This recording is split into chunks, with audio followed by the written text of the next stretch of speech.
Nous allons donc poursuivre cette journée autour des ressources du langage, de la manière dont justement la langue peut s'emparer de différents sujets. On l'a vu ce matin à travers la mémoire, on l'a vu tout à l'heure sur les fixeurs.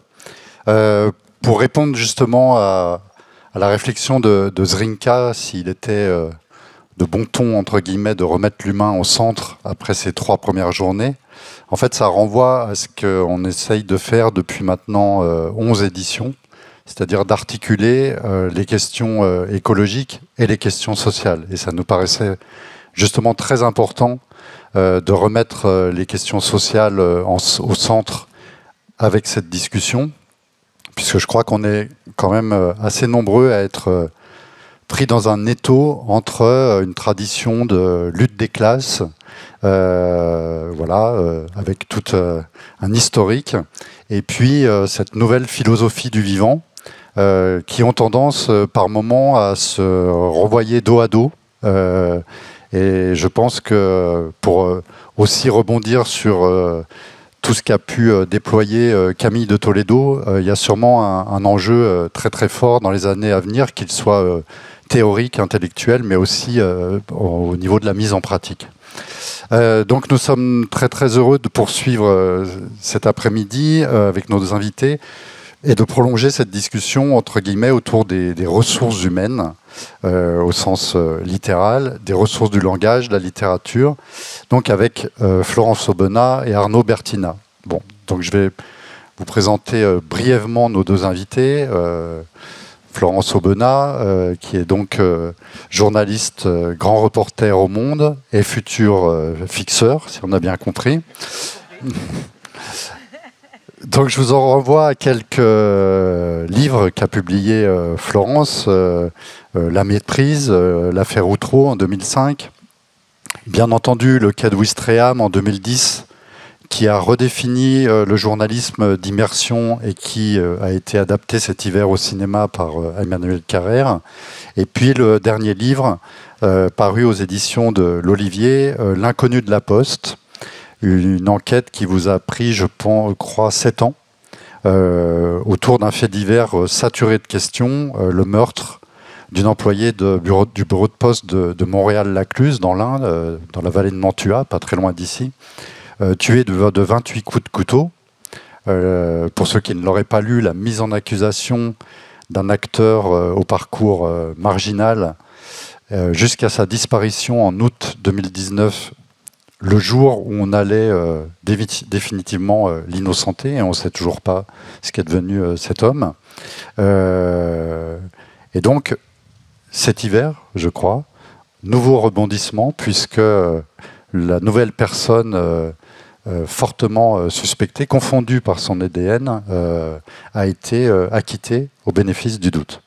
Donc c'est un fait divers qui est encore plein de questions, et peut-être qu'on en parlera. Et puis donc notre deuxième invité, Arnaud Bertina. Donc vous êtes écrivain, auteur de plusieurs romans, dont Je suis une aventure, Des châteaux qui brûlent en 2017, dont on va parler lors de la discussion, et des récits. L'âge de la première passe, qu'on va aussi évoquer, donc paru chez Vertical en 2020, et le dernier, Ceux qui trop supportent, en 2021, qui relate la lutte des salariés de l'usine d'équipement automobile GMS, et rend hommage à la fierté ouvrière, à leur résistance obstinée, inventive dans ce combat, et qui va nous servir de point de départ pour cette rencontre, tant certaines questions que ce livre soulève vont être au cœur de la discussion. Notamment, est-ce que parler d'autres vies que les leurs oblige des écrivains ou des journalistes? Quels peuvent être les points de passage, mais aussi... on a parlé de zones grises, mais aussi peut-être les frontières étanches entre littérature et reportage journalistique. Est-ce que le documentaire peut se matiner de fiction?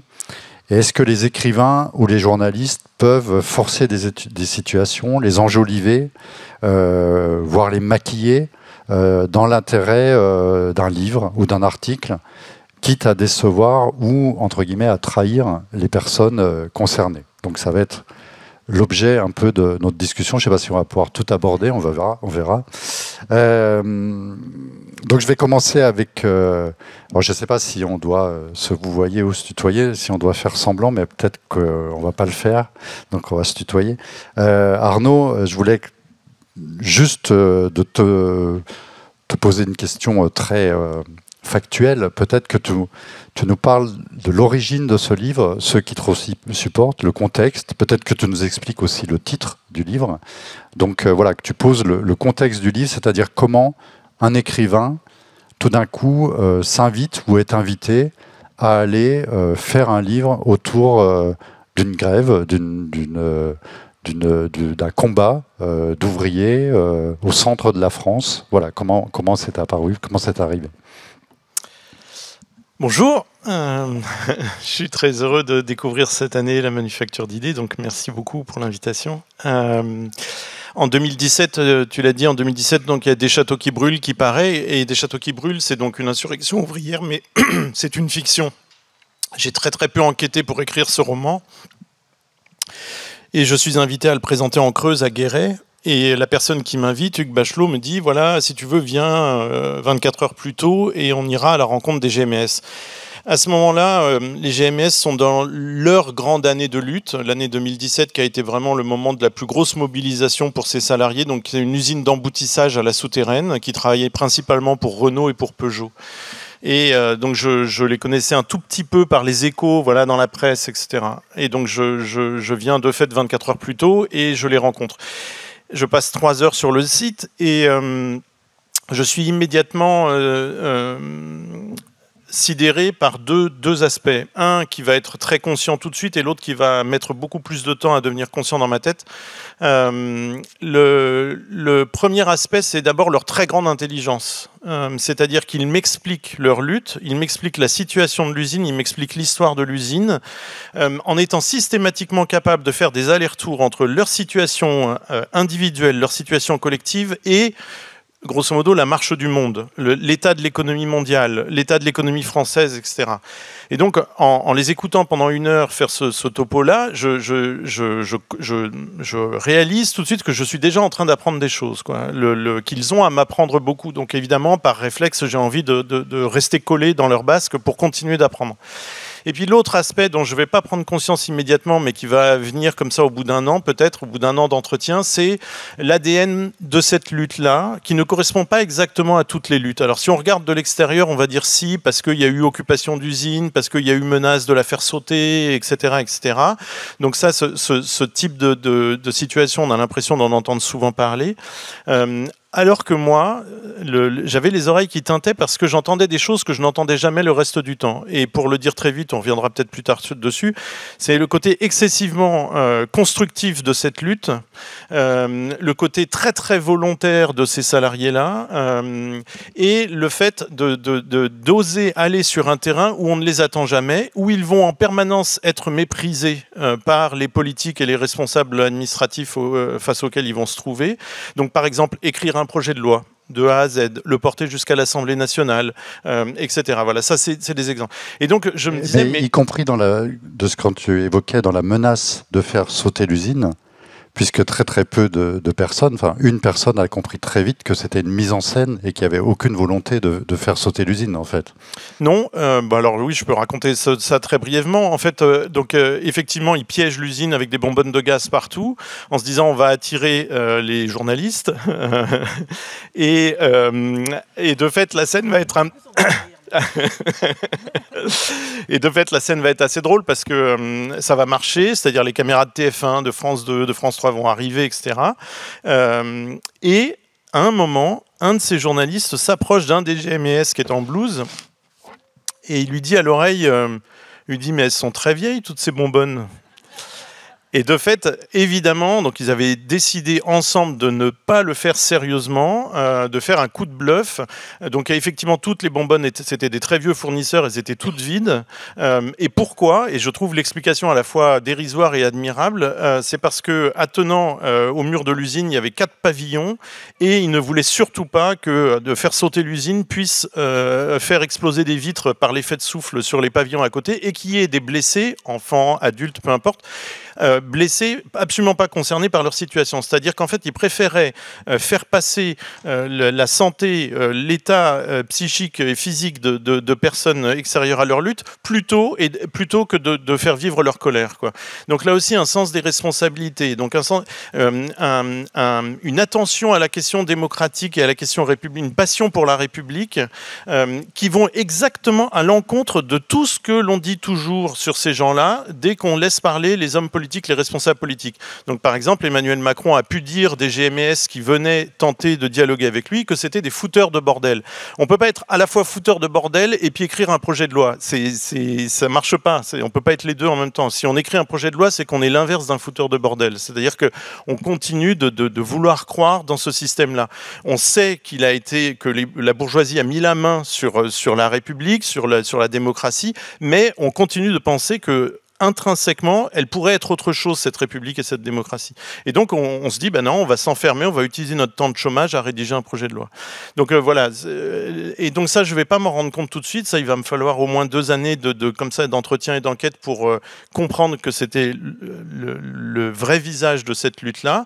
Et je me suis dit, ben voilà, il y a un travail à faire, qui est un travail de contre-récit. C'est-à-dire que si au sommet de l'État, en permanence, ce que l'on dit d'eux, c'est que ce sont des Gaulois réfractaires, c'est que ce sont des fouteurs de bordel, etc., il y a un autre portrait à faire de ces mêmes personnes, quoi. Alors évidemment que mon portrait à moi aura pas la même audience que le petit mot d'Emmanuel Macron, c'est malheureux mais c'est comme ça, mais je me dis, au moins à un endroit, il y a un livre qui existe et qui essaye de leur rendre un peu justice, au moins sur le terrain des représentations. Pas justice dans la vraie vie, mais au moins sur le terrain des représentations. Alors justement, je poursuis par rapport à ce que tu viens d'évoquer sur justement leur portrait. Donc au tout début du livre, dans un chapitre qui s'intitule « Fier et attaché pourquoi ?», où donc tu fais plusieurs portraits d'ouvriers, et c'est des portraits où on a un mélange à la fois de transcription, mais aussi de réécriture. Donc je voulais te demander 2 choses, et je viendrai après par ce biais à poser une question à Florence. C'est une question toute simple, c'est d'abord comment on fait parler les gens, et justement ce mélange entre retranscription, d'entretien avec tu gardes des dialogues de questions-réponses et de réécriture. Est-ce que c'était juste une figure de style d'écrivain par rapport à ce que tu peux peut-être considérer une efficacité dans le livre d'écriture, ou quelque chose d'être au plus près du réel, de faire entendre plus leur voix d'une certaine manière ou de l'autre?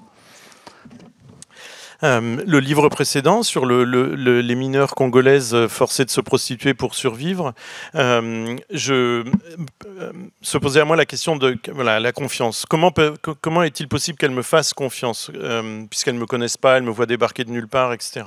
Donc je m'étais interdit d'enregistrer les conversations que j'avais avec elles, parce que je voulais surtout pas, à partir du moment où il y avait un téléphone sur la table, qu'elles puissent craindre que ces enregistrements ensuite se retrouvent sur Internet ou autre, quoi. Donc, sauf que m'interdisant ça, je savais aussi que je perdais énormément, c'est-à-dire je perdais leur façon exacte de parler.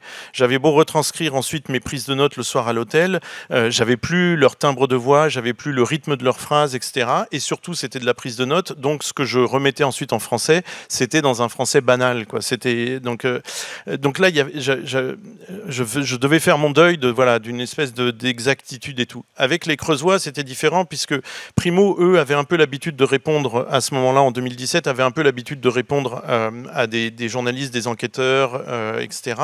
Donc ils étaient assez habitués à cette situation-là.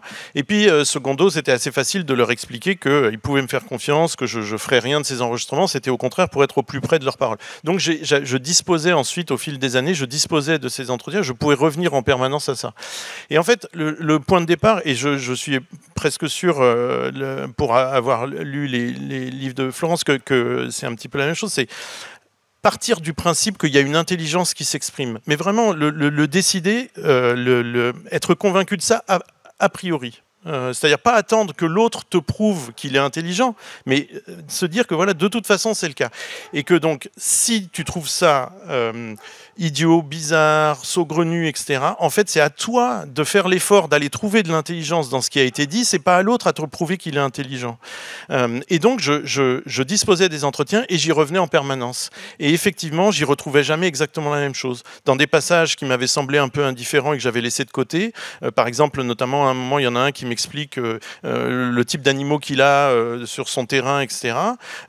Spontanément, j'écarte la chose, je me dis que ça n'a rien à voir avec notre histoire. Et puis en fait, non, au bout de 2 ans, j'ai fini par repêcher ce passage parce que dans les mots choisis par cet homme, j'entendais au contraire une forme de douceur, une demande de paix très très puissante. Et je me suis dit, bah si, c'est exactement notre sujet, justement. C'est sa façon à lui de répondre à la violence du monde et à la violence de ce qu'il a subi sur le plan économique et dans son travail. Donc voilà, à partir du moment où je me dis, il y a de l'intelligence qui s'exprime, je dois donc être attentif exactement aux mots qui sont utilisés. C'est-à-dire que je ne dois pas chercher justement à traduire ce qu'ils disent. C'est à moi de comprendre. Par exemple, quand il dit, cet homme, toujours, il dit, dans la ferme de mes parents, il faisait 1000 porcs par an.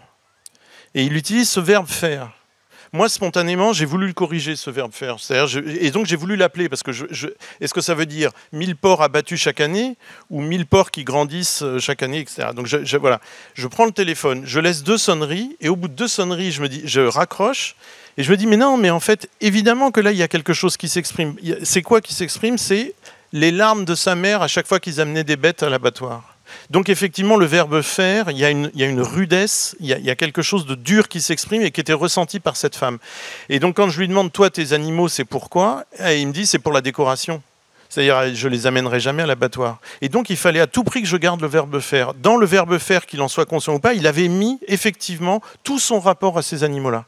Donc, je me répète, pardon, mais c'est à moi de trouver où est l'intelligence dans ce qui est dit. C'est pas à eux de venir au devant de moi. Florence, j'aimerais te poser pratiquement les mêmes questions. On a parlé lors de la...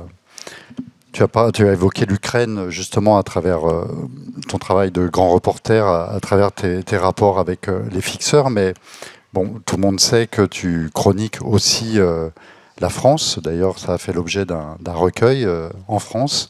Tu as signé des papiers marquants lors du confinement, tu as suivi le mouvement des Gilets jaunes. Donc c'est un peu la même question, c'est quoi la méthode Florence Aubenas quand on va sur un rond-point pour faire parler les gens?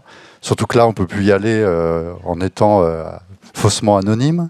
D'ailleurs, c'est une vraie question. Est-ce que la notoriété est un atout ou un inconvénient? Est-ce que ça fausse les rapports quand on veut faire parler, interviewer des gens? Est-ce que, voilà, puisque c'est Florence Aubenas qui nous interviewe, on a tendance à peut-être en rajouter, je ne sais pas. Et puis l'autre chose, c'est... je reviens à la connue de la Poste. J'imagine que quand tu es allé à Montréal-Lacluse pour la première fois, enfin, même pendant 7 ans, puisque tous les faisceaux d'indices, quand même, concordent pour prouver que c'est quelqu'un qui connaissait quand même très très bien les lieux. Donc forcément, avec des soupçons dans un... Je ne sais pas combien il y a d'habitants à Montréal-Lacluse, mais c'est quand même pas 3000. Donc voilà, j'imagine que les personnes ne t'ont pas accueilli à bras ouverts en te disant oui, venez me poser des questions. Donc comment on fait parler les gens? Alors, désolé, c'est moi, donc rebonjour.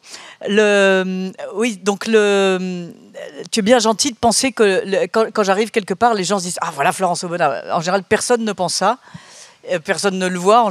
Et c'est si vrai que pendant le quai de Ouistreham où j'ai passé 6 mois à Caen, personne ne m'a reconnu. Donc voilà, donc c'est une agence, ouais, une seule personne m'a reconnu, c'était une fille d'une agence. Je l'ai suppliée à genoux de ne pas dire qu'elle m'avait, que c'était, je postulais pour un boulot qu'elle m'a dit être beaucoup trop bien pour moi, qui était un boulot dans une animalerie, vous voyez, on reste.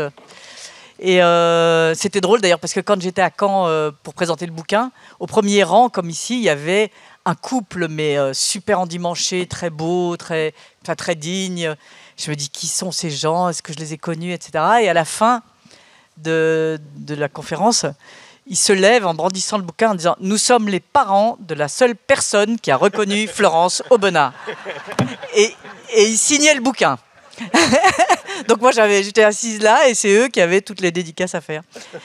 Donc c'était assez rigolo. Donc je pense que c'est assez surfait. Mais bon, c'est ce syndrome de « je l'ai vu, mais où ?» Tu sais, c'est comme est-ce que je l'ai vu? Est-ce que c'est mon boucher? Est-ce que je l'ai vu en boîte de nuit? Est-ce que bon. Donc c'est pas vraiment un problème. Et en général, je dois reconnaître qu'en ces temps où la presse n'est pas spécialement bien vue, c'est plutôt une aide. C'est vrai que c'est plutôt une aide. Alors c'est plutôt une aide de ne pas être à la télé, hein. D'être dans la presse écrite, c'est quand même mieux. Et puis c'est vrai que à Montréal-Lacluse, où c'était assez compliqué, puis les gens étaient quasiment déçus de me voir en disant « Mais vous travaillez aussi sur des chiens écrasés ?» Je dis « Attendez, c'est votre postière, quand même. » Redescendez. Donc voilà, ça a une connotation, les faits divers gardent cette espèce de connotation un peu poisseuse comme ça. Et là, c'est vrai que ça m'a aidé. Je sonnais à la porte, les gens ouvrent. Je dis voilà, bonjour, je suis journaliste. C'était tout à fait différent du Quai Louistrem où je ne me présentais pas comme journaliste, tout simplement. Là, je disais bonjour, je suis Florence Aubenas, je travaille au journal Le Monde et je fais un reportage voilà, là-dessus. Et les gens me regardent, ah ouais, c'est les journalistes, et vous venez de Paris, c'est sûr. Bon, voilà, ok. Et je le comprends, hein, moi. Bon, la presse, c'est un terrain mouvant. Puis au bout d'un moment, je les voyais me regarder comme ça en disant, mais d'où on l'a vue celle-là? C'est pas à Carrefour, c'est pas non. Et puis à un moment, il y avait un espèce de grand cri qui disait, viens voir, il y a un otage devant la porte. Alors ça s'arrangeait et bon, globalement, ça m'a plutôt aidé, je reconnais. Donc c'est plutôt ça. Alors il y a les très grands réfractaires, les gilets jaunes. Donc effectivement, j'arrive sur le rond-point des gilets jaunes et là, on veut pas de journalistes de toute façon. Puis on voit qu'ils jouent avec vous et je le comprends très bien. Hein, c'est le berger à la bergère. Hein. Et donc il dit, oui, asseyez-vous sur cette chaise. Bien loin du brasero, on était en plein hiver. Et on va faire venir le porte-parole en fin d'après-midi, il était 9h du matin. Et ben je l'ai fait. Et au bout d'un moment, c'est payant. La patience est payante. Et donc, au début, il tournait autour de moi avec un portable en disant on va filmer parce qu'elle va changer ce qu'on va dire, etc., etc. Et là, j'en arrive à l'autre aspect de ta question et qui est un vrai enjeu, qui est, et c'est marrant que tu l'aies pointé tout de suite, c'est le dialogue ou la citation, le 2 points, ouvrez les guillemets. Et il y a un auteur américain que j'adore qui s'appelle Ted Conover et qui dit, voilà, quand on ouvre les guillemets, là commence la zone grise. Et c'est exactement ça, c'est-à-dire que jamais vous n'allez reproduire exactement ce que dit la personne en face de vous. Tout simplement parce que c'est beaucoup trop long, tout simplement parce que vous allez vouloir plutôt un mot qu'un autre. Voilà, tout simplement parce qu'il y a des malentendus parfois de ce que vous entendez, ce que vous n'entendez pas. Et là commence, si c'est le cas, la trahison. Donc, mais j'avais pas dit ça, mais c'est pas ça que je voulais dire, etc. Et c'est vrai que c'est un enjeu très fort. Pour moi, c'est vous qui avez le pouvoir, c'est vous qui tenez la plume, et c'est vous qui êtes dans la tour de contrôle d'une certaine façon. Et ça, c'est très très compliqué. Et à chaque fois, je me pose des questions et j'ouvre de moins en moins les guillemets, je dois dire, forte de cette constatation. Alors j'ai un auteur que j'adore, qui est un auteur de fiction, bien sûr, qui est Simenon, Georges Simenon. Et Simenon m'a toujours fasciné parce que, vous savez, il écrit ses livres, qui sont des romans, et il les a écrits, certains sont en Afrique, d'autres dans d'autres pays, en Belgique, en France, enfin à peu près dans des pays très différents et des classes sociales très différentes. Et tous les gens parlent pareil. si vous prenez Simenon, les phrases sont très très neutres. Il n'y a pas de patois, il n'y a pas de merde. Les gens ne se distinguent pas par les mots qu'ils prononcent. Il y a une espèce de dialogue uniforme. Et petit à petit, j'arrive à comprendre pourquoi il fait ça. C'est-à-dire que finalement, est-ce que c'est pas parfois, pas toujours, parfois il faut quand il y a des expressions fortes, etc. Mais parfois c'est plus respectueux d'avoir cette espèce de parole neutre. Et voilà. Mais chaque fois que j'ouvre les guillemets, pour moi c'est un gouffre qui s'ouvre plus que des guillemets. Parce qu'il y a ça, il y a cette idée de est-ce que la personne va bien se reconnaître dans les paroles. Et alors maintenant je fais quelque chose. Vous m'auriez arraché la langue plutôt que de le faire il y a 10 ans. Et aujourd'hui, je le revendique et je me fais conspuer par mes confrères. C'est que la plupart du temps, enfin 9 fois sur 10, quand je cite quelqu'un, je l'appelle et je lui dis voilà ce que vous dites. Et donc je lui lis au téléphone, non pas l'article, mais ce qu'il dit. Et je dois dire que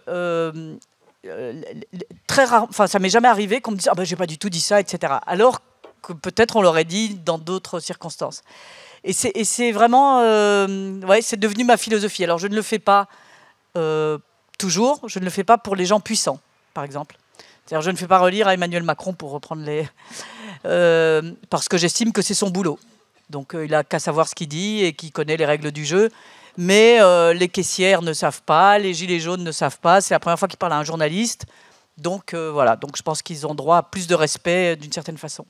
Mais c'est l'enjeu, la difficulté, la trahison et le rapport à l'autre dans un récit documentaire, hein, ou réel, ou journalistique, ou un reportage. Et le piège est là, vraiment, très clairement. Justement, par rapport à ce que vient d'évoquer Florence, Arnaud, sur la question de la langue, voilà, entre des gilets jaunes qui connaissent pas les règles du jeu et puis quelqu'un de pouvoir. Moi, il y a quelque chose qui me frappe entre les deux livres. Alors, on n'a pas évoqué vraiment l'action des châteaux qui brûlent, en fait, et qui explique que les personnes des GMS sont venues vers toi, puisque des châteaux qui brûlent, ça relate d'une manière fictionnelle, c'est un roman, une grève dans un abattoir, placé en liquidation judiciaire, et allant jusqu'à la prise d'otage, la séquestration du secrétaire d'État. Et dans le roman, tu donnes la parole, c'est un livre polyphonique en fait, un assemblage de voix. Donc on a les voix des personnes qui luttent, mais on a aussi la voix du secrétaire d'État, qui devient d'ailleurs fortement sympathique plus le livre avance, son assistante, un CRS, le préfet. Là, dans ceux qui trop supportent, les voix qu'on entend, ce sont celles des gens qui luttent. Donc déjà, est-ce qu'il était inenvisageable pour toi de donner un autre point de vue, tu vois? On aurait pu avoir un point de vue des personnes qui à un moment voulaient reprendre l'usine, leur donner la parole, ou je ne sais pas, quelqu'un, la préfète de la Creuse. Est-ce que ça, c'était inenvisageable? Et justement, par rapport à ce que dit Florence, ce qui me frappe, c'est que là, tu le dis dans le livre, à un moment, tu décides d'appeler les gens de pouvoir, donc que ce soit Emmanuel Macron, la gendarmerie ou les personnes actionnaires des GMS, de les rassembler sous une identité anonyme qui s'appelle les forces de l'ordre. Donc si tu peux... Le libéralisme ou le capitalisme, je ne sais pas quoi, pour masquer ses méfaits, pour masquer ses crimes, a trouvé un truc qui est assez efficace, c'est de changer en permanence les noms des entreprises. Donc des entreprises sont rachetées tous les 2 ans et hop, à chaque fois elles sont sous un autre nom, ou alors il y a de la sous-traitance et donc en fait Renault n'a pas licencié mais ce sont les sous-traitants qui ont licencié, etc. Bref, c'est toujours un travail incroyable, c'est devenu un travail incroyable que d'essayer de remonter jusqu'au criminel, quoi. D'essayer de trouver en fait qui est à l'origine, au point de départ du problème, c'est-à-dire du chômage de 3000 personnes sur Air France, etc. Donc il y a un jeu qui est fait là sur les noms sur les noms qu'on colle à des choses pour identifier des choses, pour identifier des personnes. Et puis, il y a aussi les mêmes personnes vont payer des cabinets de communicants, pas de consultants, mais vraiment de communicants, pour forger des éléments de langage. Et donc ils vont voilà, et c'est des fortunes. Hein, c'est tout ce qu'on a entendu dans la presse il y a un an autour de McKinsey, etc. Mais c'est pour les cabinets de communicants, c'est des fortunes. Donc c'est des éléments de langage qui vont partir des cabinets des ministères, qui vont ensuite être très facilement relayés par certains médias, et puis qui ensuite, de manière très insidieuse, qu'on va utiliser nous aussi. Moi, un matin, je me suis entendu dire la prime de licenciement. Ben, c'est évidemment pas la prime de licenciement, c'est l'indemnité de licenciement. Sauf que si le mot prime, tout d'un coup, moi je l'ai utilisé, c'est certainement que je l'ai entendu, et s'il a été mis en circulation accolé au mot licenciement, c'est avec une intention, quoi. C'est-à-dire, ça rend la chose indolore, quoi. Ah, une prime, ah super, ah, c'est plus une indemnité, je ne suis plus blessé, j'ai une prime. Donc,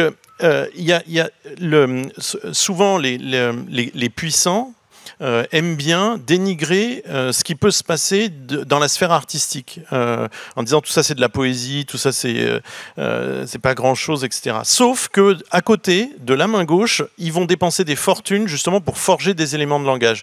Résultat, moi je me dis, en fait, s'il y a quelqu'un qui est peut-être un peu compétent sur la question du langage, c'est justement tous ceux qui le reste du temps ont la passion de ce qui se passe dans la langue quand on l'utilise. Les écrivains, les journalistes, les auteurs de chansons, bref.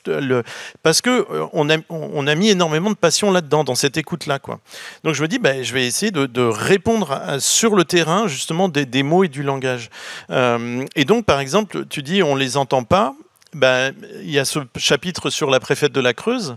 En fait, il se trouve que l'un des GMS est décédé dans un accident de voiture en sortant du travail. Il s'est endormi au volant, d'épuisement. C'était quelqu'un d'incroyable. C'est une des personnes les plus charismatiques que j'ai jamais rencontrées dans ma vie.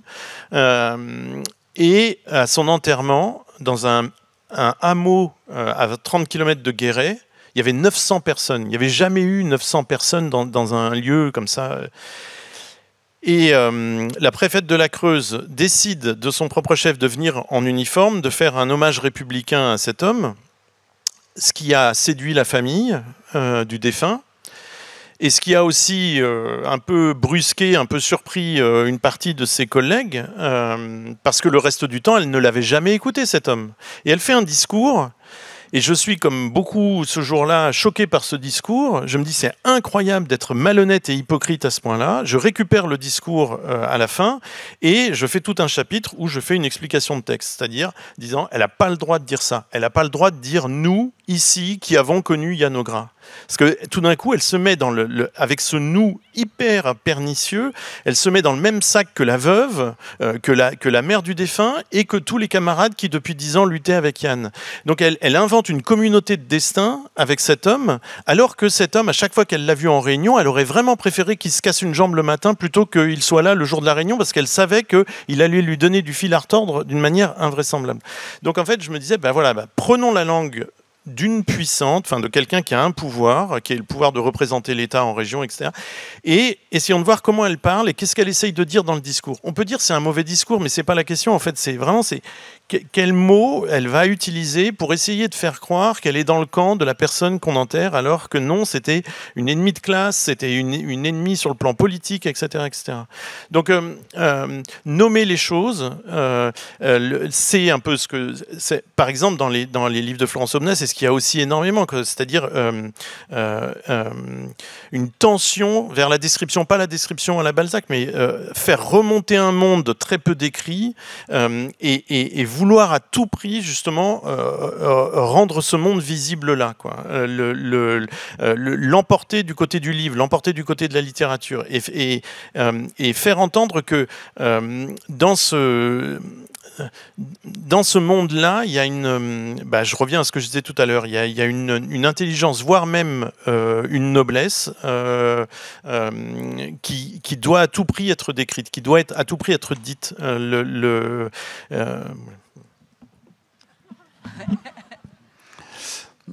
Florence, Arnaud vient de parler de la manière dont tu peux rendre l'atmosphère, justement, à travers tes livres. Et moi, c'est une question que je me pose par rapport à l'inconnu de la Poste, en fait. C'est-à-dire que Ce livre arrive après le recueil d'articles en France, qui était justement un panorama de la France au moment de l'élection de 2017. Voilà, avec différentes régions, avec différents enjeux politiques, que ce soit à Hénin-Beaumont ou ailleurs.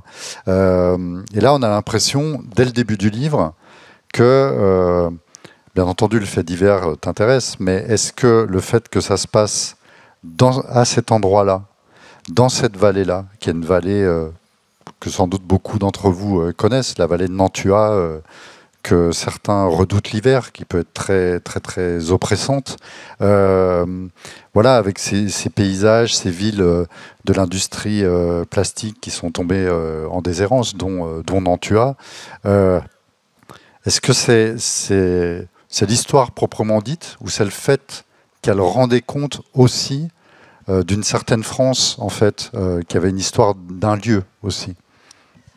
C'est vrai que, comme journaliste, je vais rarement dans des endroits où il ne se passe rien. En général, effectivement, c'est la terre tremble, il y a une guerre, un crime, etc. Et la violence de l'événement qui s'y passe, quel qu'il soit et quel que soit l'endroit, en général, écrase justement l'histoire et la géographie locale. Donc, on vous parle d'un fait divers, je sais pas, je dis n'importe quoi, Delphine Jubilard. Décrire l'endroit où ça se passe, c'est difficile parce qu'on n'a pas très bien percuté. On pense au mari, mais où est-ce que c'est exactement? C'est pas vers le sud-ouest, oh, je sais pas. Voilà. Et c'est quelque chose qui m'énerve toujours quand la guerre écrase l'Ukraine, ce qu'est ce pays, je dis l'Ukraine parce que c'est celui dans lequel je vais en ce moment, ou quand un crime écrase ce qu'est cette vallée de Nantua, cette plastique vallée, cette ancienne vallée paysanne devenue industrielle. Et je trouve que les lieux, et c'est un peu ce qui se racontait d'ailleurs ce matin, que les lieux portent aussi les histoires qui s'y passent, portent la façon d'y parler, etc. Et donc j'aime raconter aussi où c'est, qu'est-ce qui s'y est fait. Et là, par exemple, ce qui était très frappant, c'est que c'est effectivement une vallée industrielle forte. Et en revanche, le plus grand licencieur de cette vallée, c'est l'État, bizarrement.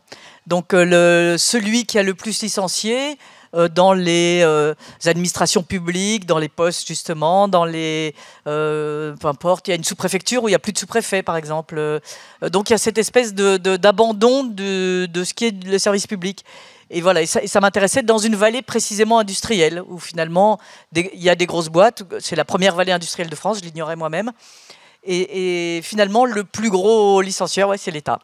Et donc, ça m'intéressait de raconter ça aussi, puisque ce meurtre se passait précisément dans une poste. Et donc, voilà, donc c'est pour moi, les lieux, l'endroit où se passent des choses sont aussi importants que les personnages qui gravitent. Et par exemple, l'enquête piétine. Alors on se demande mais pourquoi l'enquête piétine, etc. Bon, par exemple, Nantua, je l'apprends à l'occasion de ça. Donc vous voyez, c'est cette ville où les services publics sont en berne. Et c'est l'endroit où les gendarmes, oh là là, je suis muté à Nantua, bah, t'as dû faire une connerie. Voilà. Donc les lieux racontent aussi les histoires, racontent aussi comment les choses se tissent, se pratiquent, etc. Et c'est vrai que là, par exemple, les gens sont des gens très durs, et c'est vrai qu'il y a ces montagnes tout autour, il y a ce côté-là, et c'est vrai qu'on n'est pas dans un endroit où on se répandait sur « Ah, c'est très triste ce qui s'est passé, je vais vous raconter, je l'ai très bien connu, etc. » Ça a été... j'ose pas vous dire j'en ai bavé, mais les personnes ne voulaient parler, c'était très compliqué, c'était une mentalité montagnarde, voilà, exactement. Et donc, voilà, je voulais raconter ça aussi, raconter le peu de mots des gens qui étaient là. Par exemple, dans ce livre, des gens, ça a été une des grandes questions. C'est-à-dire que j'ai d'abord voulu faire un bouquin à l'américaine. Je dis, ah, les journalistes américains, ils ont tout compris, nous, on est des ânes, etc. Bon. Et donc, qu'est-ce qu'ils font ? Ils prennent une histoire X et ouvrent absolument tous les tiroirs qui se rapportent à cette histoire. Et donc, je me dis, je vais faire pareil. Alors, cette région a été une région de forte résistance, par exemple, pendant la Deuxième Guerre mondiale. Et de fait, les gens que vous rencontrez, au bout de la troisième phrase, ils vous disent, machin m'a dénoncé, truc a été résistant, et voilà. Ça affleure très vite. Et donc je m'emballe pour cette histoire, je vais au musée de la Résistance, je raconte les anciens résistants, etc. C'est une région de rugby, donc je me dis, alors on va aller dans le rugby. Je fais tout ça, et évidemment, rien de tout ça ne tient dans ce livre. Et donc j'abandonne la Résistance, bon finalement non, le rugby, bof, etc. Et en revanche, je tombe sur une ferme isolée avec 2 frères et une sœur qui vivent là, et qui ont refusé toute la modernisation agricole. Et donc, ils sont restés dans leur montagne et qui recevaient les gens à coups de fusil, et qui est une ferme, pour moi, extraordinaire. Et ces gens qui habitaient dans cette ferme et qui ils racontent pour moi un pan de l'histoire agricole française. Et ça me semblait raconter la région. Et donc, j'ai gardé ça, par exemple, qui n'a rien à voir avec le reste. Mais qui pour moi était un moment fort et des gens incroyables. Et donc c'est toujours quand on écrit sur le réel, ce qui est mon cas, je n'écris que sur le réel et que en reportage. C'est qu'est-ce qu'on garde, qu'est-ce qu'on va garder, qu'est-ce qu'on va enlever. Et c'est à chaque fois, pour moi, c'est un très bon moment de l'écriture. J'avais ma pile de chaque chose différente, et voilà, je me suis dit bon, allez, la ferme des 3 frères, je la garde. Mais de fait, moi, une chose qui me sidère dans tes livres, c'est l'extrême rapidité. Donc tout à l'heure, je ne suis pas surpris que tu cites Simon, parce que justement, Simon, c'est justement être le plus sobre possible dans toutes les descriptions, etc. Et pour Nantua, ce qui m'a marqué, tu racontes à quel point ça a été une ville de villégiature, avec des princes qui pouvaient être de passage, etc. Et tu dis ensuite, en une seule phrase, que le dernier palace, qui était encore palace, ça y est, a été lui aussi loti en appartement. Et en fait, ça tient en 3 lignes. Et ça suffit à dire le déclassement vertigineux d'une ville en très très peu de temps, quoi. Ou alors, par exemple, quand c'est une affaire de portrait, c'est pareil. Tu peux, par exemple, dans les Gilets jaunes, tu racontes ces 3 femmes qui sont là autour d'un rond-point et qui auraient la possibilité de déjeuner. Mais comme le reste du temps, elles s'interdisent de le faire parce qu'elles n'ont pas l'argent pour faire 2 repas dans la journée, et bien là, il y en a une qui dit non, on ne va pas commencer maintenant parce qu'on pourrait y prendre goût. Et c'est terrifiant parce qu'en un tout petit paragraphe de 4 lignes, on voit tout d'un coup des vies apparaître, mais dans leur totalité quasiment. C'est-à-dire que ce petit point-là suffit à faire exister un monde immédiatement. Et donc je trouve cette rapidité n'empêche pas la rapidité des descriptions ou des présentations des personnes n'empêche absolument pas de les faire exister d'une manière très très obsédante.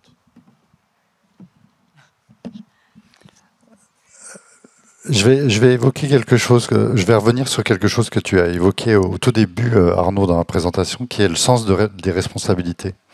Donc c'est le titre d'un des chapitres, et donc c'est ce fameux projet de loi de Vincent Labrousse, donc un ancien délégué syndical des GMS, d'écrire une proposition de loi qui responsabiliserait les entreprises ayant recours à la sous-traitance.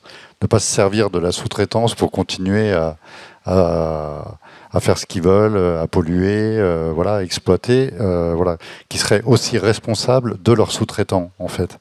Et Vincent Labrousse dit pour que d'autres ne souffrent pas de ce que nous avons souffert. Donc j'aimerais que tu nous dises, que tu nous parles de ce projet, de ce qu'il est advenu, de ce fameux sens des responsabilités de Vincent Labrousse et de cette manière d'étendre un combat qui ne l'impliquait pas, parce que lui, il a fait partie, malgré qu'il ait été délégué syndical, il a fait partie des gens licenciés des GMS. Est-ce que tu peux juste évoquer ce fameux projet de loi qui dépasse juste, enfin tu vas le dire, qui dépasse vraiment la proposition de loi, qui pose d'autres enjeux? Oui, c'est admirable. En fait, il est licencié en novembre 2017 avec 157 autres salariés. Et immédiatement, mais vraiment c'est la semaine suivante, après avoir reçu sa lettre de licenciement, il décide de consacrer son temps de chômage à la rédaction de ce projet de loi. Il avait cette petite idée en tête. Pour ça, il va le faire avec une amie militante proche des GMS, Laurence Pache, et ça va les occuper à peu près 6 mois, parce qu'ils vont le faire très sérieusement. Ils ont tous les deux, elle un petit peu en tant qu'élu de local, et puis lui en tant que, de temps en temps, en travaillant avec les instances nationales de la CGT, ils ont un peu cette expérience-là du texte de loi, un petit peu, mais quand même, quoi, c'est pas leur boulot, c'est pas leur formation. Elle est prof de philo, et lui, donc, il travaillait dans l'usine. Et alors, il y a plusieurs choses qui me semblent admirables. D'abord, c'est de se dire, voilà, on est dans un contexte néolibéral et on veut faire une loi qui, au contraire, vise à encadrer un peu ce délire néolibéral. Donc, normalement, il y a plein de gens d'emblée, là, ils démissionnent, c'est-à-dire en se disant, bah non, je vais complètement à contre-courant, ça n'a aucun sens, je vais jamais y arriver, toutes les herses vont se dresser devant moi, c'est pas la peine. Ben non, ils se disent pas ça. Ensuite, ils se disent pas, on n'est pas capable. Et ils se disent, voilà, non, la République, la démocratie, il n'y a pas de précaré, c'est-à-dire une voix, c'est une voix, etc. Donc, je m'estime légitime à cet endroit-là. Je suis un citoyen, je paye mes impôts, je suis légitime, je peux y aller.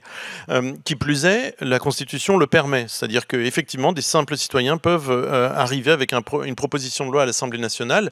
Et évidemment, ensuite, c'est le vrai combat, une fois que le projet a été déposé, c'est-à-dire qu'il y a une lenteur administrative qui est une lenteur coupable. C'est-à-dire on ne veut pas que le truc aille au bout, évidemment, quoi, quelle que soit la teneur de la proposition de loi. Donc ça, il y a un exercice là de l'intelligence qui est beau. Il est au chômage, la loi est jamais rétroactive, donc ça ne pourra pas le concerner lui, donc c'est un pur geste altruiste, alors que normalement, quelqu'un qui s'est retrouvé au chômage, après avoir tenté d'alerter tous les pouvoirs publics de toutes les manières possibles, pourrait dire, eh bien, allez vous faire voir, maintenant, comptez plus sur moi, j'ai essayé d'être constructif pendant 10 ans, maintenant j'arrête, je rends mon tablier. Ben justement, même là, il ne se dit pas ça. Il se dit, allez, j'y vais encore. J'ai du temps de libre, je vais faire ça. Donc, il ne va pas dans son canapé s'abrutir devant la télé et puis s'enfoncer dans une dépression. Et il ne va pas pêcher, etc., comme le suggérait Le Pen au moment de certaines élections, etc. Non, il fait ça, il fait ce travail-là. Et ensuite, le fait de l'avoir écrit, pareil, il ne s'en tient pas à ça. Il s'est battu pendant 1 an et demi pour qu'un groupe parlementaire s'en empare et que ça puisse être discuté en séance. Et là, je lui pose un jour cette question, je lui dis, mais pourquoi avoir consacré tant de temps à un projet de loi qui, quand bien même il serait arrivé en séance, n'aurait de toute façon jamais été voté, quoi. C'est-à-dire que de toute façon, il y aurait un vrai tir de barrage de La République En Marche pour qu'une loi qui entendrait réguler un peu le délire et la violence économique ne puisse pas être adoptée. Et là, il m'a fait cette réponse que vraiment je n'avais pas vu venir. Il m'a dit, je veux que ce soit eux qui nous disent qu'ils ne veulent pas de cette loi-là. Je ne veux pas que ce soit moi qui, m'auto-censurant, faisant les questions et les réponses, je ne veux pas que ce soit moi qui dise « Ah ben non, mais de toute façon, ça ne sert à rien d'aller au bout, ça ne passera pas. » Il dit, historiquement, je veux qu'on puisse dire qu'un ouvrier a apporté une loi à l'Assemblée nationale et que La République En Marche lui a dit merde. On ne veut pas essayer de protéger un peu les salariés. Je veux que cette réponse vienne d'eux. C'est mais pour moi, vraiment, j'étais sidéré comme j'ai pas tellement la tête... alors, je vais dire un truc, c'est pas la bonne formule, je vais dire j'ai pas la tête politique, c'est pas exactement ça, mais... je suis toujours surpris quand j'entends des gens, ça peut être des présidents de la République, des ministres, qui font preuve d'un très grand sens de l'État. Je les vois jamais venir. Et bien là, c'était pareil, Vincent Labrousse, ce jour-là, pour moi, faisait preuve d'un grand sens, alors c'est pas exactement de l'État, mais un grand sens de ce que c'est que la démocratie, un grand sens de ce que c'est que l'idée de République, héritée de la résistance, parce que là aussi, eux, ils y revenaient en permanence, etc. Donc j'étais sidéré, j'étais très admiratif, et je trouvais ça, en plus, sur le plan tactique, je trouvais ça très très malin, quoi. Je trouvais ça... Alors justement, à ça, dans le livre, tu opposes... ce sens des responsabilités de la démocratie, le discours des élites, donc faisant référence, alors je ne sais pas s'il faut tous les citer, mais à certaines élites comme Laurent Alexandre, le fondateur du site Doctissimo, qui avait parlé des Gilets jaunes en disant que ils auront du mal, c'était des individus substituables qui auraient du mal à trouver leur place dans un monde compliqué dans lequel on entrait, où On l'a cité. On ne pensait pas qu'il s'inviterait aujourd'hui, mais bon, tant pis, il est là. La vulgarité de pensée d'Emmanuel Macron quand, dans les gares, il voyait dans les gares des lieux où l'on croise des gens qui réussissent, mais des gens qui ne sont rien.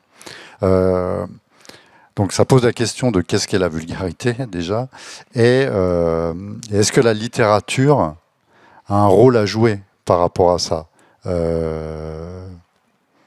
Florence? La littérature, sûrement. À quoi elle sert? Hein, pardon? À quoi ça sert? Non, non, pas du tout. Sûrement, mais elle joue un rôle dans tous les sens. Enfin, je veux dire, il y a une forme de littérature très vulgaire et pas simplement dans son mode d'expression, dans ce qu'elle transcrit, etc. Donc c'est complexe. Je pense que c'est complexe, mais c'est une très forte responsabilité, et comme journaliste aussi, c'est une très forte responsabilité quand votre journal vous envoie couvrir les Gilets jaunes. C'est une très forte responsabilité parce que vous savez que ce que vous allez écrire va, sans jeu de mots, donner la couleur au mouvement. Donc, et c'est vrai qu'à chaque fois, moi, je suis étonnée parfois de la légèreté avec laquelle certains de mes confrères peuvent faire leur métier. C'est-à-dire que c'est lourd ce qu'on porte, et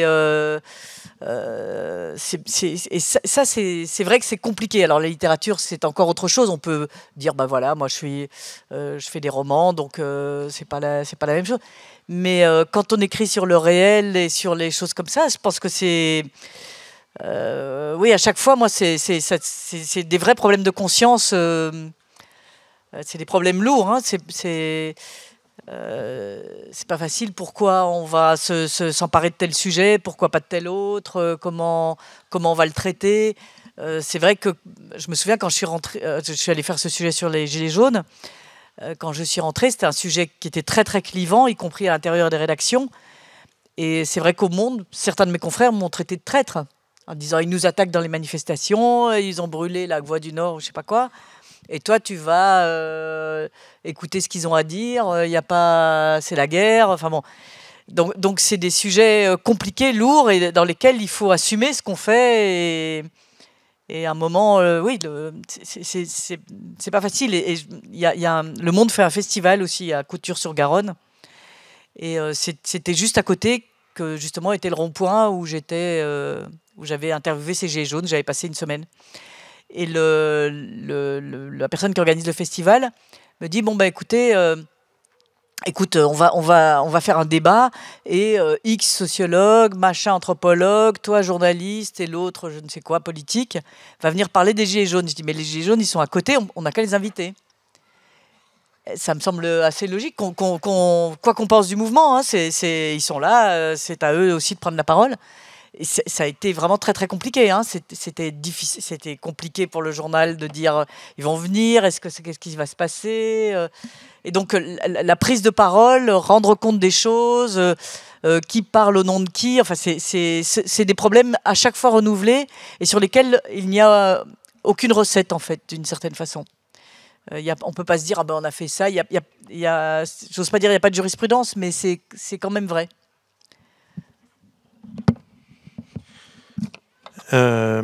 Florence a complètement raison de dire qu'il peut y avoir une littérature hyper vulgaire dans ses intentions et dans sa façon d'être, et puis il peut y en avoir une autre beaucoup plus vertueuse et beaucoup plus impressionnante. Mais alors parlons simplement de celle qui est impressionnante. Moi il me semble que ce qui pousse vers la littérature ou vers des récits comme ça qui pour moi relèvent de la littérature en même temps qu'ils relèvent de l'enquête et du journalisme, pour moi c'est vraiment absolument au même endroit. J'ai le sentiment que ce qui pousse à faire ce type de livres, ou Les Misérables de Victor Hugo, ou Au-dessous du volcan de Malcolm Lowry, etc., ou India Song, c'est de répondre à l'humiliation. Il y a des situations de vie où la vie est humiliée. Je ne dis pas tellement les personnes, oui, il y a des personnes humiliées, mais la vie, c'est-à-dire ce qui nous anime, l'élan de vie qui est en nous, cet élan de vie, il est humilié à un moment, quoi. Il est humilié par une extrême dureté, etc. Il est humilié par, disons, cette extrême dureté que justement Florence documente beaucoup. Et il me semble que la littérature, elle parvient à répondre à cette humiliation-là. Pourquoi ? Parce que pour cette chose toute simple, la littérature, je crois, c'est pas être habile avec les mots, c'est pas aimer les mots, c'est pas aimer faire des phrases et s'écouter écrire. La littérature, c'est une espèce de passion pour ce qui se passe à l'intérieur d'une phrase, pour les mouvements à l'intérieur d'une phrase. C'est pas une affaire de mots, c'est une affaire de phrases. C'est-à-dire, c'est aussi une affaire de silence entre les mots, et c'est aussi une affaire de désactiver la violence qu'il y a dans certains mots. Si je me bagarre avec quelqu'un, je vais lui dire connard, je vais pas lui dire je pense que tu es un connard. Donc résultat, je vais le fixer à un endroit. Alors que si je dis je pense que tu es un connard, j'introduis du doute, j'introduis un flottement, etc. Donc déjà là, je suis dans quelque chose qui est moins agressif. Et ben la littérature, elle est là en permanence, il me semble, pour essayer de contenir l'agression du monde et pour essayer de restituer du jeu, du mouvement, du JEU, du mouvement dans les vies et les identités, quoi. C'est-à-dire que quelqu'un qui se sent assigné à un endroit et qui se sent violenté consciemment ou pas par cette assignation, et ben en fait, il a la possibilité de savoir que quelque part, il y a la littérature qui existe et que cette littérature-là, elle est là pour le relever et pour lui redonner un peu de mouvement dans ses identités, pour faire qu'il ne soit pas intégralement un connard, pour faire qu'il ne soit pas intégralement un mec sympa, un mec vertueux, etc. Pour que à chaque fois, dans tout ça, il y ait à nouveau la possibilité de respirer. Quand Emmanuel Macron dit des gens qui ne sont rien, la violence incroyable qui s'exprime dans la phrase... et ben justement, il me semble que la littérature, elle sait très bien répondre, même quand elle parle d'autre chose, elle sait très très bien répondre à ça en fait. Parce que justement, un écrivain ne dira jamais de quelqu'un que c'est quelqu'un qui n'est rien. C'est-à-dire qu'un écrivain voudra toujours en dire plus, voudra toujours dire autre chose, quoi. Voudra toujours déplier la chose et donc remettre des espaces entre les mots, remettre du blanc entre les mots, quoi. Et ça remet du mystère. La littérature, c'est pas des solutions, c'est pas des réponses, c'est remettre du mystère là où la vie sociale voit toujours que des solutions, des outils, etc. C'est remettre du mystère. Toute la création artistique, c'est remettre du mystère. Donc il me semble que la littérature, elle n'est pas là pour répondre à Emmanuel Macron, elle est là pour redresser les personnes humiliées ou redresser la vie quand c'est la vie qui est humiliée, quoi. Oui, je veux dire, tout ça, je suis absolument d'accord, mais la grande difficulté de terrain, par exemple, je me souviens qu'il y avait, vous avez sans doute entendu parler aussi, parmi les luttes ouvrières pour aller vite qui ont eu lieu ces dernières années, il y en avait une qui a été très, très forte et très médiatisée, qui était... alors, vous savez, on dit les Goudières pour dire les ouvriers de Goudières, etc., qui étaient les Samsonites. Donc, ces femmes qui faisaient les bagages Samsonites et qui ont fait finalement une pièce de théâtre. Et dans cette pièce de théâtre, est jouée, et je me souviens, elle est jouée à Paris, donc je vais la voir d'ailleurs. Et je suis avec une amie, puis en sortant, on va voir les personnes qui jouaient dans cette pièce et qui faisaient de la chose. Et la personne avec qui j'étais leur dit tout à son élan et à sa solidarité, et à son... Ah, c'est formidable, puis alors, comme ça fait du bien de voir quelque chose de gauche. Et les filles la regardent et lui disent, on vote FN. et j'ai trouvé ça extraordinaire. Il y a eu une espèce de moment de vide. Et pour moi, le reportage, la confrontation au réel, c'est exactement ça. C'est-à-dire, c'est à un moment, on croit qu'on s'est très bien compris, on ne s'est pas compris, où est-ce qu'on est, comment est-ce qu'on va se retrouver ou pas se retrouver, etc. Mais ce moment où tout le monde s'est regardé en disant vote est fait. Alors la fille, je pense qu'elle aurait pu rembobiner le truc et ne pas aller à la pièce, elle l'aurait fait immédiatement. Et à la fois, j'ai dit c'est l'inverse, au contraire. C'est ça la vie, c'est ça le réel, c'est ça la confrontation des choses. Et il n'y a pas à dire abstraitement, lancer des oukases ici ou là, etc. Je vous rassure tout de suite, je suis absolument anti-FN, donc c'est pas ça que je veux dire. Mais la confrontation au réel, elle est toujours inattendue, particulière. Et je suis tout à fait d'accord avec ce que dit Arnaud, c'est-à-dire que la littérature, elle est là pour l'expliquer et non pas pour rester sur chacun se regarde comme face à face. Mais c'est-à-dire les endroits de lutte, les endroits où on voudrait être tous d'accord, à mon avis, existent peu. Et la littérature aide à ce qu'il se passe bien. Oui, mais malgré tout, dans le livre, Arnaud, tu le dis, en fait, toi-même, en relatant cette histoire, il y a une colère en fait face à cette injustice, face à cette marche du monde qui, tu le dis d'ailleurs, te rend fou. Et donc, que faire de cette colère, justement? Comment relater l'histoire des GMS sans renoncer à la littérature? Comment allumer un contre-feu sur le terrain du langage, des représentations, sans verser dans l'acte purement militant? Ça, c'est des questions, je présume, que tu t'es posées. Je présume aussi, Florence, que c'est des questions que tu te poses dans les enquêtes, les reportages que tu peux faire. Oui, moi c'était mon inquiétude, notamment parce que j'avais pour interlocuteur 30 mecs de la CGT, donc c'était bien compliqué de me dire attention, si c'est ça mes fixeurs, je risque de faire quelque chose qui soit vraiment bon. Mais Primo, ils ont été les premiers à me mettre en paix avec ça, en me disant c'est ton livre, ça va pas être la vérité des GMS. Et si à la fin on se retrouve pas du tout dans ton livre, mais qu'on t'a quand même trouvé sympathique, on te passera commande d'un livre qui sera pour nous et qui sera notre parole à nous sur notre histoire. Donc déjà ça c'était une façon de m'autoriser aussi à dire autre chose que ce qu'ils me disaient eux. Et puis je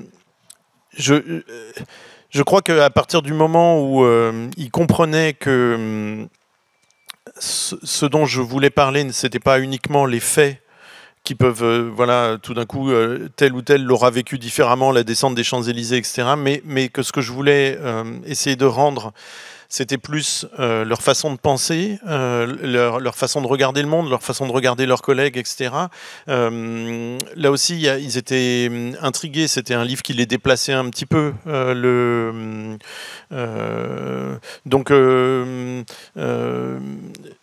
Ça m'a mis un petit peu en paix. Ensuite, je suis tellement averti par l'exercice littéraire contre ma propre colère.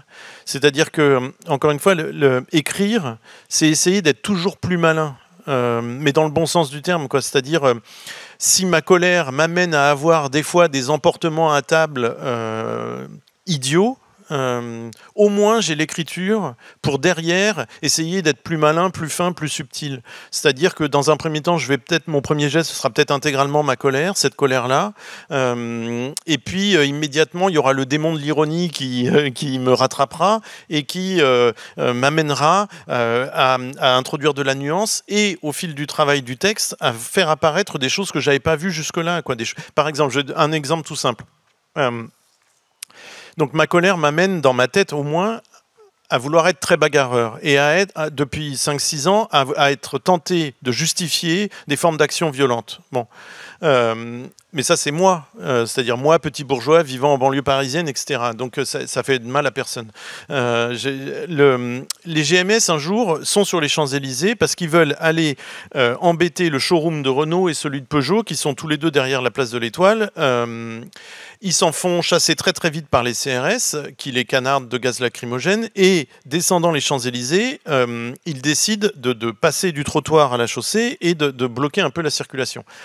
Et le jour où il me raconte cette partie-là de mobilisation, celui qui me la raconte le plus longuement, c'est Franck Caria, qui est un type absolument passionnant dans son énergie de vie et qui est quelqu'un de très timide, très réservé, très posé. Il a le même âge que moi, mais il a un visage... pardon Franck, si tu m'entends, il a un visage un peu poupin, un petit peu.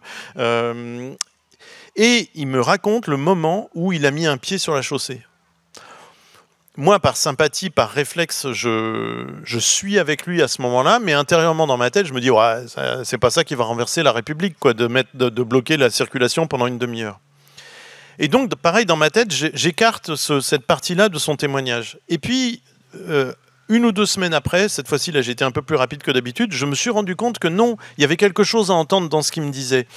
Qu'est-ce que ça voulait dire ? Ça voulait dire que pour quelqu'un comme lui, si mettre un pied sur la chaussée, ça te tire des larmes, ça te rend hyper fier et hyper joyeux, d'avoir désobéi à la flic en civil qui lui intimait tout de suite l'ordre de remonter sur le trottoir, sait que le reste du temps, il vit avec un poids sur les épaules pour rester honnête, rester droit, payer ses impôts, faire ce que l'État, sous plein de formes différentes, lui dit de faire, etc. Et donc, un jour, il décide de désobéir. Donc, évidemment, pour lui, ce jour-là, quel que soit le geste qu'il fait, c'est un geste d'affranchissement hyper important. Et donc, je me dis, bah, si, c'est ça que je dois décrire. Je ne dois pas en rester à moi, mon espèce de colère qui voudrait que en fait, le vrai truc, ce serait de déchausser tous les pavés de l'avenue des Champs-Élysées et de les balancer sur les vitrines. Mais c'est d'entendre à quel point, pour lui, ce jour-là, faire ce geste un petit peu dérisoire était le début d'un affranchissement, était le début de quelque chose pour lui, quoi. Le début d'une prise de confiance, le début d'une affirmation, etc., etc. Donc, encore une fois, c'est à l'auteur de faire l'effort de comprendre ce qui est en jeu dans ce que le réel lui met sous les yeux, quoi. J'aimerais donc, on va bientôt passer aux questions du public. J'aimerais juste qu'on évoque ce livre, Arnaud, qui est L'âge de la première passe, donc qui est un essai. Tu l'as évoqué, ce livre autour de jeunes prostituées au Congo. Tu dis dans Ceux qui trop supportent. Et tu parlais d'assignation, il y a cette phrase qui est très belle, tu dis « Le langage est la place de l'autre, écrire c'est accueillir celui qui n'était pas prévu ». Et donc cette reconnaissance de l'autre, cette manière aussi de faire justice, justement ce que tu viens longuement d'évoquer, est au cœur de ce livre.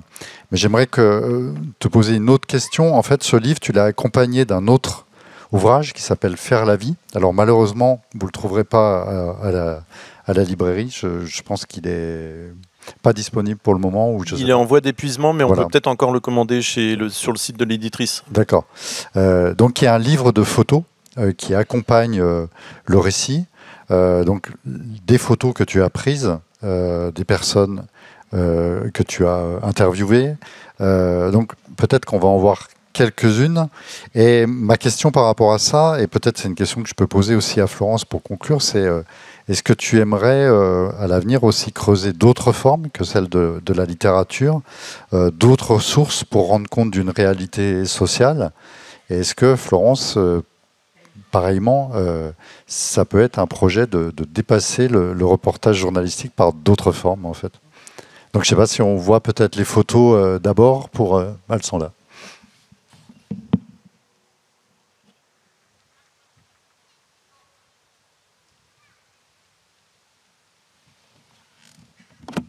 Oui, donc ça, c'est une partie des jeunes femmes avec lesquelles j'ai travaillé pendant 3 ans. Et d'abord, donc, pour les faire parler de leur vie.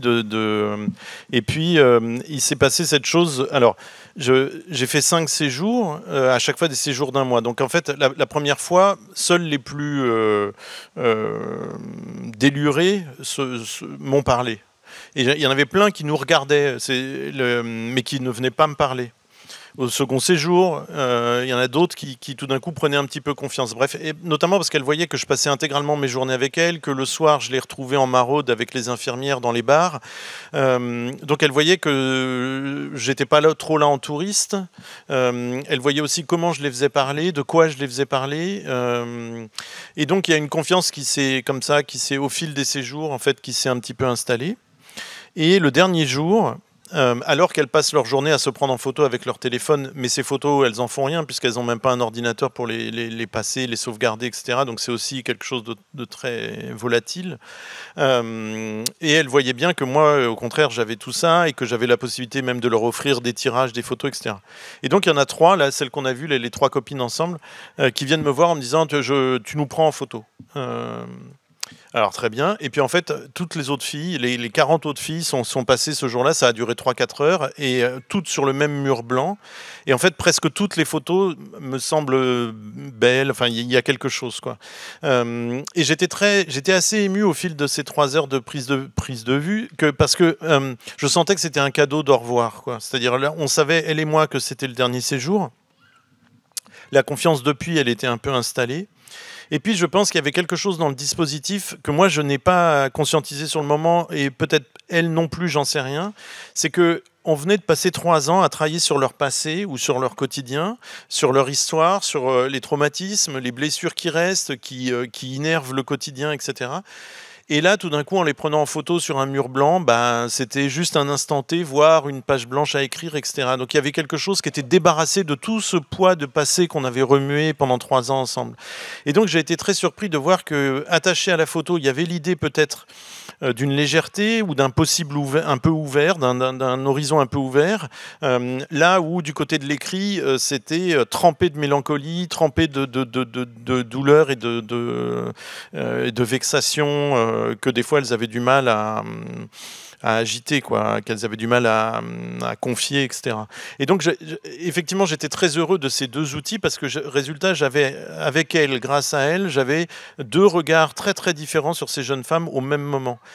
Pour autant, j'ai beau être passionné par la photo, je ne peux pas m'imaginer photographe. C'est un autre travail, c'est une autre pensée esthétique, c'est une autre façon de se comporter avec les gens. Je sais que si ces photos sont belles, ça tient en grande partie à ce qui s'est passé entre nous et pas simplement à mes supposés talents de photographe. Moi, alors, j'ai pas du tout l'intention de changer d'outil, je dois dire. Ce qui est, j'espère surtout progresser dans l'écriture et dans la façon de raconter, etc. Mais pas du tout. Je pense pas du tout faire autre chose autrement, la photo, etc. Les seules fois, 1 ou 2 fois où je me suis posé la question, étaient autour de films documentaires, donc de personnes qui faisaient des documentaires, qui disaient ouais, on t'associe, alors peut-être avec quelqu'un avec qui j'aurais extrêmement confiance ou je pense peut-être, mais moi mener seul un projet comme ça ne me dit rien parce que je maîtrise pas assez les outils et ça moi j'aime avoir le produit, être le capitaine à bord pour dire les choses clairement. Donc, je sais, c'est pas très modeste, mais j'aime bien, voilà, gérer mon boulot moi-même, être petit artisan avec mes petites piles de dossiers, mes machins, mes trucs. Voilà, j'ai l'audiovisuel. Je fais partie de cette génération qui se méfie de l'audiovisuel à tort ou à raison. D'autant qu'il y a des documentaristes remarquables aujourd'hui qu'il n'y avait pas il y a quelques années. Et donc peut-être un jour je travaillerai avec l'un d'eux, mais moi seul, non, certainement pas. Et vraiment, moi j'aime écrire, voilà, tout simplement. Et c'est comme ça que j'aime rendre les choses. C'est comme si vous demandiez à un pianiste de faire du violon, quoi. Voilà. Bien, c'est à vous. Je pense qu'il y a, oui, 2 micros.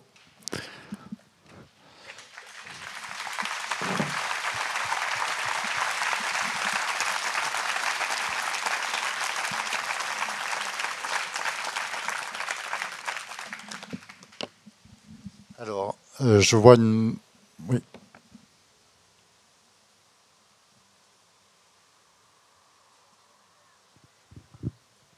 Bonjour et puis merci beaucoup déjà, c'était super intéressant. Je me demandais, quel conseil est-ce que vous pourriez donner à des futurs écrivains ? Je vous laisse vous débrouiller. Je laisse qui va répondre. Je crois vous reconnaître, donc j'ai un conseil vraiment très qui vous est vraiment adressé, c'est de déterrer le cadavre de l'Indien qui a sous la maison. C'est bien vous ou pas? Ouais. Non, dans quel sens je dis ça? Je sais pas. Des fois c'est compliqué de. En tout cas, moi, je l'éprouve beaucoup dans mon cas. C'est facile de raconter des histoires et d'inventer des histoires. C'est beaucoup plus difficile de les habiter vraiment et d'oser d'oser faire vivre des dimensions personnelles sans raconter son histoire, hein, c'est pas ça. Hein. Mais justement, par exemple, si vous voulez raconter une histoire d'amour, la connecter avec votre propre mélancolie. Et ben en fait, faire ce lien-là, c'est-à-dire nourrir la fiction qu'on veut raconter, l'habiter avec quelque chose qui nous est très très personnel, qui est enfoui très profondément, etc. Ben, ce lien-là, il n'est pas évident. Et je crois il faut beaucoup de temps. Donc, le seul conseil, c'est l'obstination, la concentration, la patience. Des fois, c'est en travaillant pendant 10 ans sur un livre. Des fois, c'est en écrivant 10 livres en 10 ans. Il n'y a pas de ça. Il y a Stendhal 52 jours et Bulgakov 10 ans. Donc il n'y a pas de solution. Mais l'obstination, la concentration et la patience, ouais. Je vous comprends très bien parce que je n'aurais jamais eu le courage d'écrire Quai Ouistreham. Ça va vous sembler très bizarre si je n'avais pas été prise en otage. Ça m'a donné une liberté. C'est une chose compliquée que de publier un livre. C'est une chose compliquée pour moi que de se dire voilà, je voudrais traiter la crise économique, la crise financière. Comment je vais faire? Je suis pas une économiste ni une financière. Donc je vais faire du reportage, je vais aller sur le terrain, je vais faire croire que je suis quelqu'un qui cherche du boulot. C'est toute une démarche que je ne me serais pas autorisée à faire parce que, pour dire les choses très clairement, j'aurais eu peur de me confronter au regard des autres, à qu'est-ce qu'ils vont penser, qu'est-ce que c'est que ce... je me rappelle la première fois que j'ai dit à ma mère, je vais faire ça, je l'avais dit à très peu de monde parce que Paris est un milieu bavard et le milieu journalistique encore plus, où j'ai dit ça à ma mère, elle me dit qu'est-ce que tu vas faire de grand guignol? Donc, sous ce bon auspice et cet encouragement vif, je me suis... Voilà, et pour moi, c'était quelque chose d'infranchissable parce que, comme beaucoup d'entre vous, j'imagine, je place très haut ce qu'est un livre, je place très haut ce qui est écrire le premier mot, écrire le dernier, et vraiment se confronter à ça. Et c'est vrai que le fait d'être enlevé m'a donné une liberté par rapport au regard des autres. Je me dis, voilà, j'ai envie de le faire, ben je vais le faire. C'est aussi simple que ça. Mais je vous comprends, c'est pas si facile. Et il faut que vous trouviez le déclic de cette liberté, de se dire, ben voilà, j'y vais. Mais c'est bon courage. Et n'appelez pas votre mère. Non, il ne faut pas qu'elle appelle la tienne. Oui, oui, la mienne, c'est vrai, tu as raison.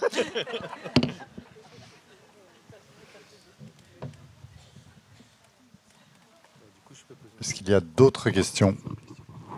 Oui, madame. C'est qui? C'est moi? Ouais. Juste peut-être, ça va prolonger la question précédente, mais est-ce qu'au final, pour être écrivain, mais peut-être aussi pour être photographe ou pour être acteur, il ne faut pas être un peu schizophrène? C'est-à-dire accepter qu'il y a la vie qu'on a dans l'action et qu'on va retranscrire en tant qu'écrivain ou... voilà, moi je fais les photos du festival et chaque fois que je fais une photo comme ça, donc je sais ce que je dois obtenir, mais à chaque fois je me dis mais est-ce que la personne qui est photographiée, elle va accepter l'image que moi j'aurais choisie d'elle? Et ça m'arrive de rejeter des très belles photos parce que je considère comme très belles, pardon, mais parce que je me dis la personne n'aimera pas. Et du coup, je me demande, voilà, est-ce qu'il ne faut pas accepter qu'on a deux personnalités, et celle qui écrit et qui va retranscrire quelque chose et qui, quelque part, va être dégagée de ce... Enfin, impliquée, bien sûr, mais il n'y a pas une éternité dans ce qu'elle a écrit, et puis la personne qu'on est tous les jours et qui fait des erreurs, des conneries, etc. Mais justement, moi j'ai le sentiment que c'est justement parce qu'il y a une démarche créative, quelle qu'elle soit, que d'autres dimensions de la personnalité peuvent enfin s'exprimer. C'est justement parce qu'il y a la création artistique qu'on peut enfin s'autoriser à être 2, 3, 4, 5, 6, 7, 8. Et que sans ça, on crève d'être tout seul avec soi-même. Moi, je suis persuadé que si je fais des livres et si j'y prends autant de plaisir, c'est par claustrophobie identitaire ou sociale. C'est pour me démultiplier, c'est pour essayer d'atteindre enfin le fou en moi que je censure tout le temps. Je suis un individu hyper raisonnable, et je n'en peux plus de ce mec-là. Il faut à tout prix que je lui fasse des croche-pattes. Et le seul moyen que j'ai trouvé assez efficace, c'est d'écrire des livres, c'est de donner la parole à tout ce que le reste du temps dans ma vie sociale je censure.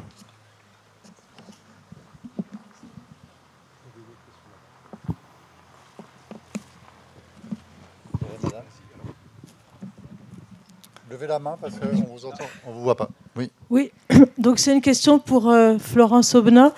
Le Mâconnais, le Clunisois a vécu un fait divers dramatique le 20 mai 2017 où deux gendarmes ont tiré 5 balles sur un un éleveur de bovins, Jérôme Laronze. Vous avez écrit une une enquête sur 6 épisodes dans le monde. Je voulais vous demander si c'est vous qui aviez choisi de traiter le sujet, si c'était une commande de votre rédaction et comment vous avez abordé le sujet. C'est pas un sujet, mais vous ne connaissiez pas sûrement notre région, l'histoire de l'agriculture paysanne, je ne sais pas. Enfin, voilà. Comment vous sortez après aussi de cette histoire? Oui, donc c'est l'histoire de Jérôme Laronze, donc, qui est d'un village pas très loin d'ici, donc à Trévis. Et c'est vrai que c'est quelque chose qui m'avait... vous savez, assez souvent, enfin en tout cas moi, on voit passer des choses et on se dit, celle-là, un jour, je vais la pêcher. Et moi, c'est quelque chose qui m'arrive très souvent. Je me dis, ça, un jour, il faudra que je le traite, ça, un jour, il faudra que je le traite, etc. Et l'agriculture, c'est vrai, l'agriculture au sens dur du terme, c'est-à-dire éleveur, c'est un métier compliqué, c'est un métier dur, c'est un métier particulier. Et c'est pas j'ai rien contre le maraîchage, mais enfin c'est un vrai engagement de toute sa vie. On traite avec du vivant. Quand ça tourne mal, c'est des animaux qui meurent. Enfin il y a quelque chose de très lourd là-dessus. Et donc cette histoire-là m'intéressait pour ces raisons-là, parce que c'est l'agriculture où le faux pas coûte très cher à soi, aux bêtes, à la famille. Enfin bon.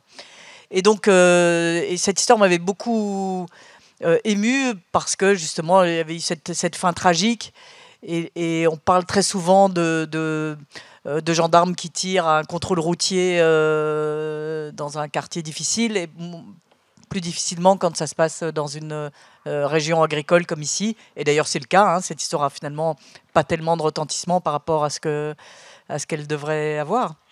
Et donc tout ça m'intéressait, tout ça. Et donc je l'avais vu passer, donc ça m'ennuyait d'en faire un seul article.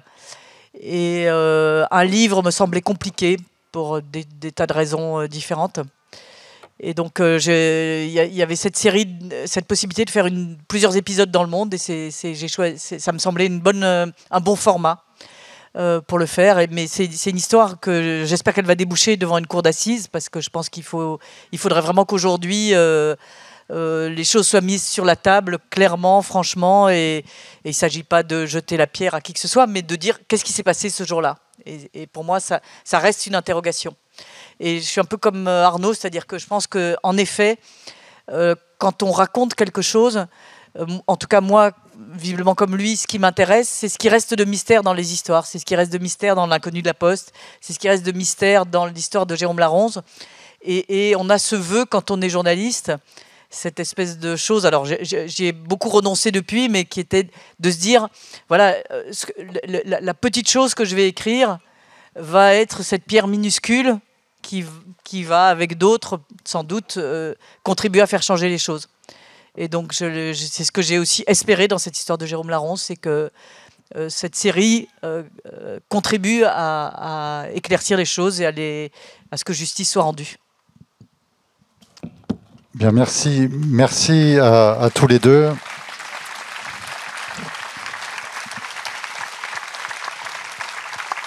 Merci à vous tous. Donc, écoutez, je vous invite, si nos deux invités veulent bien, à poursuivre la conversation peut-être à l'espace librairie. Voilà. Et on vous donne rendez-vous à 19h pour Trace, qui sera à l'intérieur. Donc pour ceux qui n'étaient pas là depuis le début, c'est un spectacle écrit par Felwinsar, qui était invité jeudi, voilà, qui sera joué par un comédien et un musicien. Voilà, c'est formidable, donc je vous invite à y aller. Et pardon pour le livre de photos, c'est les éditions Sometimes. Sur le site, vous pouvez trouver comment commander le livre si vous êtes intéressé.